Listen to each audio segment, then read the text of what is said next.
आज आपण बनवणार आहोत गणपती बाप्पाचा फेवरेट पदार्थ. तो तर सर्वांना माहितीच आहे. म्हणूनच आज मी बनवणार आहे गव्हाच्या पिठाचे उकडीचे मोदक. तर नमस्कार, बाईट्स ऑफ लाईफ या यूट्यूब चॅनलमध्ये तुमचं सगळ्यांचं खूप खूप स्वागत. चला तर आपण आता ही रेसिपी बनवायला सुरुवात करूयात. त्यासाठी आपल्याला लागणार आहे गव्हाचं पीठ. यामध्ये काहीही वेगळं करायचं नाही आहे. आपण जे चपातीसाठी जशी कणिक मळतो तशीच आपल्याला सेम मोदकसाठी सुद्धा कणिक मळून घ्यायची आहे. आणि आधी कणिक मळून घ्यायची जेणेकरून ती चांगली भिजली जाईल.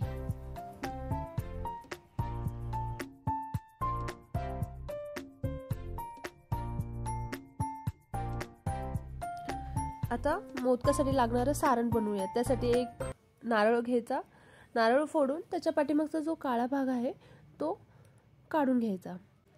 त्यासाठी आपण जे बटाट्याची साल वगैरे काढण्यासाठी जो चमचा वापरतो त्या सालीने अगदी सहजपणे खोबऱ्याचा पाठीमागचा काळा भाग हा निघतो. हे ऑप्शनल आहे, नाही काढलं तरी चालेल. तुम्हाला जसं आवडेल तसं तुम्ही करू शकता. काळा भाग काढून घेतल्यानंतर असे छोटे छोटे तुकडे कट करून घ्यायचे आणि हे आता आपल्याला मिक्सरमधून बारीक करून घ्यायचं आहे. जर तुम्हाला हे खिसून घ्यायचं असेल तर तुम्ही खिसून घेऊ शकता.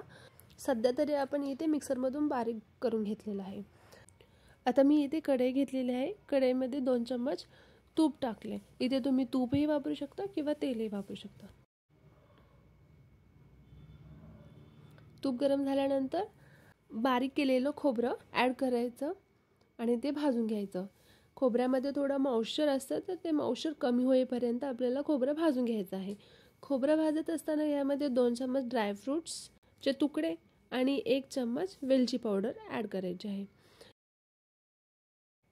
खोबरं हे भाजून सुटसुटीत झाल्यानंतर आता ॲड करूयात 1 वाटी गूळ.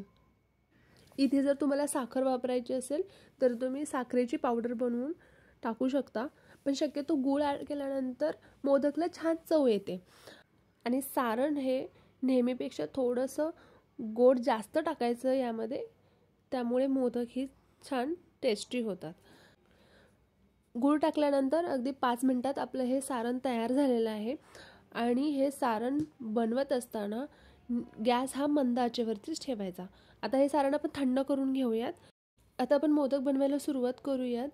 त्यासाठी एक पेढ्याच्या आकाराच्या कणकेचा गोळा बनवून घ्यायचा आणि ते पुरीच्या आकारा एवढं लाटून घ्यायचं. आणि हे आपली पुरी ही थोडी जाडसरच लाटायची, म्हणजे चपातीपेक्षा थोडीशी जाडसर लाटून घ्यायची.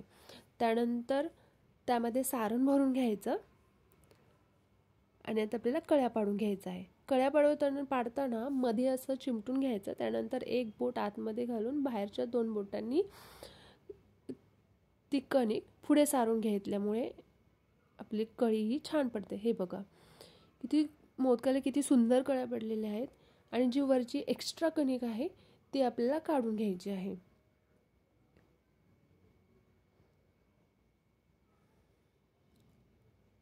आणि बाकी आपल्याला हा मोदक चिमटून घ्यायचा.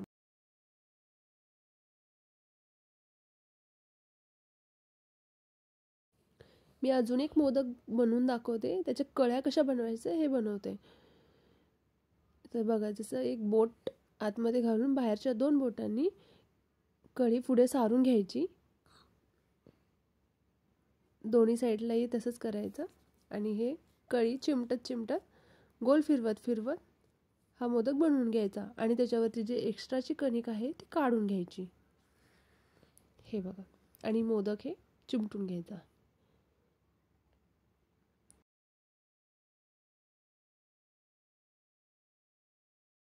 तर अशाच पद्धतीने मी बाकी सगळे मोदक बनवून घेतले आहेत. आता हे मोदक आपण उकडून घेऊयात. हे मोदक उकडण्यासाठी मी एक चाळण घेतली आहे. त्या चाळणीला तूप किंवा तेल सगळ्या बाजूने लावून घ्यायचं, जेणेकरून आपले मोदक हे चाळणीला चिकटणार नाहीत.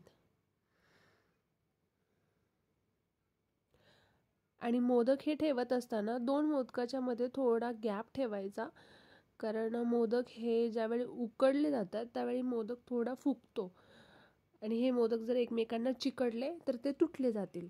म्हणून उकडायला ठेवत असतानाच दोन्ही मोदकामध्ये थोडा गॅप ठेवायचा. इथे मी पाणी आधीच गरम करण्यासाठी ठेवलं होतं. तर आपलं पाणी हे छान गरम झालेलं आहे. तर त्याच्यावरती आपण हे मोदकाची चाळण ठेवून देऊयात. पातेलं हे आपल्या चाळणीच्या आकारा एवढं असावं, कारण पाण्याची वाफ ही सगळ्या मोदकांना लागावी. अगदी 15 ते 20 मिनिटांमध्ये आपले मोदक बनवून तयार होतील. यापेक्षा जास्त हे उकडण्यासाठी ठेवायचे नाहीत. जर जास्त वेळ उकडण्यासाठी ठेवले तर मोदक हे कडक बनतील. मोदक हे बनवून तयार झालेले आहेत. आता आपण हे काढून घेऊयात. मोदक गरम असताना चाळणीतून काढून घ्यायचे, कारण ते खाली चिकटलेले नसतात. जर थंड झाल्यानंतर काढायला गेलात तर मोदक थोडेफार चिकटतात आणि मोदक हे तुटले जातात. अशा पद्धतीने बाप्पाचे आणि आपल्या आवडीचे मोदक हे तयार झालेले आहेत. तर तुम्ही ही रेसिपी बनवून नक्की बघा आणि रेसिपी आवडल्यास शेअर करा. शिवाय बाईट्स ऑफ लाईफ या यूट्यूब चॅनलला सबस्क्राईब करा. थँक्यू.